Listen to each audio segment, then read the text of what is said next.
l'instant, vous en scrutez des blessures dans votre ouvrage, ce sont celles d'une nation tout entière. Il y a quand même deux mouvements contraires, fortement antagonistes. D'une part, ceux qui croient à une possibilité pour la nation égyptienne d'accéder à sa pleine liberté, et d'autre part, ceux qui lui nient toute possibilité d'y accéder. La rupture se crée naturellement de manière violente au sein du peuple, en conflit avec un système qui est établi. J'évoquais le fait qu'il soit implacable tout à l'heure, mais ça naît également au sein des familles, hein, ça les déchire, d'où des drames irréversibles en fait. Oui, absolument, parce que chaque révolution, elle a une contre-révolution. Cette contre-révolution, elle a tout. Elle a les militaires, la police, les médias, elle a tout. Et elle se défend. Elle se défend jusqu'au bout. Moi, je ne parle pas seulement de la révolution égyptienne, ça s'est passé dans toutes les révolutions. C'est que l'ancien régime devient comme un tigre blessé. Un tigre blessé est beaucoup plus dangereux qu'un tigre qui n'est pas blessé. Parce que le tigre qui n'est pas blessé, il a confiance en lui-même. Il n'attaque pas tout le monde. Il sait qu'il est fort. Dès qu'il est blessé, il devient beaucoup plus dangereux. Parce qu'il a été blessé. Ça veut dire qu'il n'était pas assez fort comme il pensait. Alors, ça, c'est toujours le sentiment de contre-révolution qui une classe,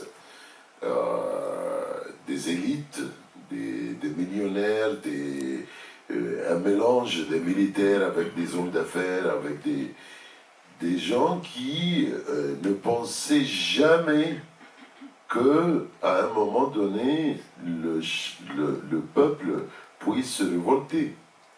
Vous voyez? Alors quand la révolution arrive, ils deviennent vraiment très dangereux. Ils sont préparés pour tout faire. Vous parlez torture, vous parlez de le roman, la torture, tuer, écraser les gens. Ils ont absolument... Et à l'autre côté, il y a les révolutionnaires qui n'ont pas... Ils ne sont pas armés. Ils ont seulement leur rêve et leur courage. Seulement. Alors, ce conflit, oui, ça existe dans le roman. Vous évoquez effectivement le fait qu'il y ait une contre-révolution, mais à la lecture du roman, on a le sentiment que la contre-révolution a déjà intégré la révolution, c'est-à-dire qu'elle a même éventuellement anticipé. Le système est tellement en place. C'est surprenant parce qu'il y a ce passage de l'abdication de Moubarak, mais strictement rien n'a changé. Enfin, les choses sont en place, on retrouve les mêmes gars, que ce soit la sécurité, au niveau de l'organisation et tout cela, qui n'ont pas l'air du tout paniqués. Faisons le portrait de Moubarak, il est là, il reste là, et ils vont utiliser finalement cette révolution pour éliminer toute forme d'opposition, même latente, au sein de la population égyptienne. Oui, c'est vrai, parce que... Mais je dois dire deux choses là, qu'on est coincé en Égypte entre islamistes et militaires. Il y avait toujours une alliance entre les islamistes et les militaires en Égypte. Et ça ne m'étonne pas parce qu'ils ont beaucoup de choses en commun. Et le cycle a été toujours alliance, conflit, réconciliation, alliance, conflit, etc. Alors, ce qui s'est passé, et vous allez trouver ça dans le livre, que les militaires ont, après la révolution, invité les islamistes pour que les deux forment l'alliance habituelle contre la révolution. Mais je dois dire aussi que quand on écrit un roman, comme je viens de dire, les personnages parlent pour eux-mêmes, mais moi, l'opinion d'un personnage n'est pas le mien. Mais en même temps, un roman peut provoquer les lecteurs. Parce que moi, je suis optimiste. Moi, je pense que la révolution, toutes les révolutions, ils ont besoin du temps. Parce qu'on ne doit pas, par exemple, dans notre cas en Égypte, 60% des Égyptiens sont au-dessous de l'âge de 40 ans. Alors il s'agit d'un peuple jeune.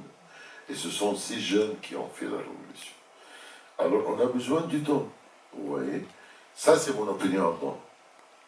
Vous n'allez pas trouver dans le roman parce que j'écris pas mes opinions dans mes romans. Vous voyez?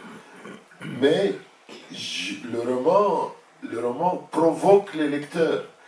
Le roman, si vous êtes d'accord, après avoir lu le roman, vous allez avoir la question, est-ce que c'est fini cette révolution? Est-ce que c'est fini? Vous voyez? Oui, je provoque mes lecteurs.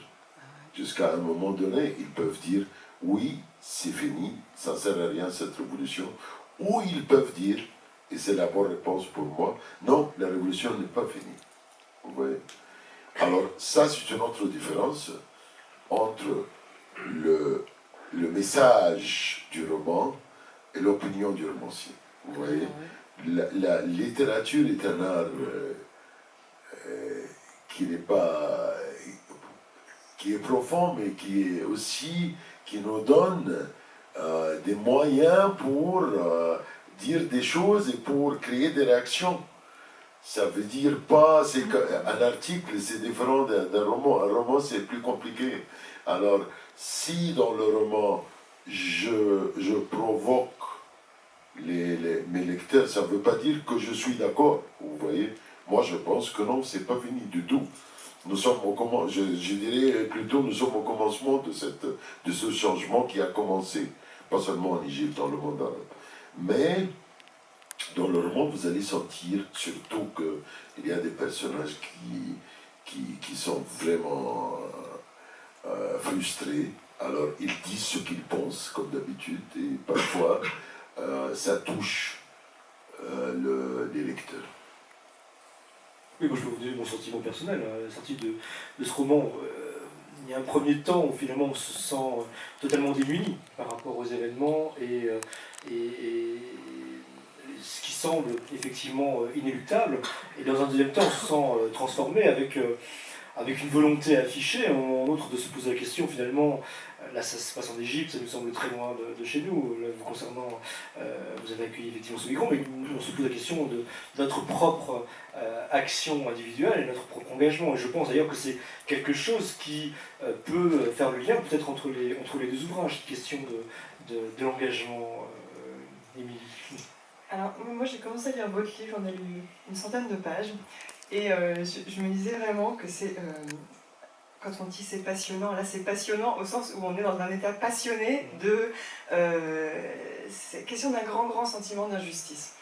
Vous me parlez? Oui, je vous parle. Et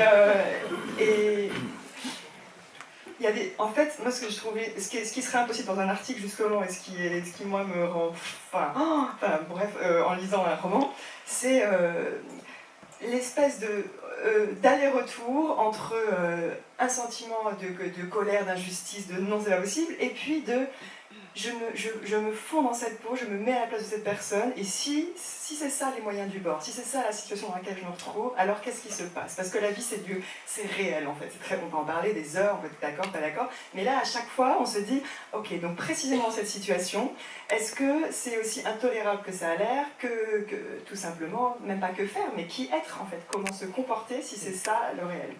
Et sur il y a un truc moi j'ai trouvé, alors ça m'a fait tellement rire en plus, bon, donc il y a un personnage qui a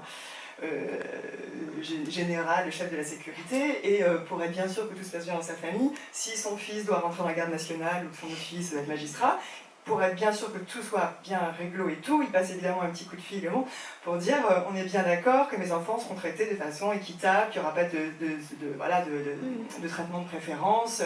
Voilà, évidemment, une fois qu'il a dit ça, tout le monde est reçu à son truc de magistrat, de machin, voilà. Et je me dis, ce qui est génial, c'est que finalement les mots de la corruption n'ont pas été prononcés, donc il y a aussi une sorte voilà, de délicatesse qui fait qu'on offre à l'autre la bonne conscience de se dire bah non, on m'a bien dit qu'il fallait que je me comporte correctement. Enfin voilà, il n'y a pas eu de pression, il y a pas eu les mots n'ont pas été dits. Or on est dans un roman où tout passe par les mots. Donc voilà, cette espèce de sentiment voilà, de corruption généralisée, mais qui est en fait pleine de subtilité, de stratégie, de non-dit, de bon, et ben quand on se place d'un point de vue qui est le mien, qui est avoir été élevé en France, et se demander alors quel rapport moi je peux avoir avec ce sentiment-là de corruption généralisée, celui qui est décrit à l'école notamment, mais très très en colère, avec un système de trafic de petits cours pour que les profs se fassent du fric en demandant des petits cours particuliers. Et donc il y a un personnage très important qui lui résiste à ça, qui elle résiste à ça. Et donc voilà, on n'arrête pas d'être entre mais oui, mais oui, mais oui, elle a totalement raison de s'opposer à ça, et en même temps, qu'est-ce qu'on pèse dans une machine à laver aussi corrompue? Qu'est-ce que. Voilà, moi j'aime bien voilà, cette espèce cette façon qu'on a de revenir à soi en se disant il y a ce que je pense et ce que je ressens, mais cette capacité qu'on a à se plonger dans la peau d'un personnage en se disant vraiment bah non, si j'étais précisément à sa place, alors voilà, c'est des sortes de dilemmes sans fin qui sont pas des dilemmes de lecteur, qui sont des dilemmes de la vie, quoi, qui sont vraiment très. Je sais plus quelle était la question, mais c'était sûrement pas celle-là. Vous parlez d'un optimisme à l'âme, ce qui ressort de cet ouvrage, même s'il y a des passages qui sont très graves, c'est un profond désir de vie malgré tout, et ça c'est tout à fait irréductible. Ça passe notamment de des scènes d'amour, hein, décrites de manière très précise, des histoires d'amour, parce qu'il y en a plusieurs effectivement dans l'ouvrage, et ça en soi c'est indestructible. Oui, je reste optimiste. Je pense que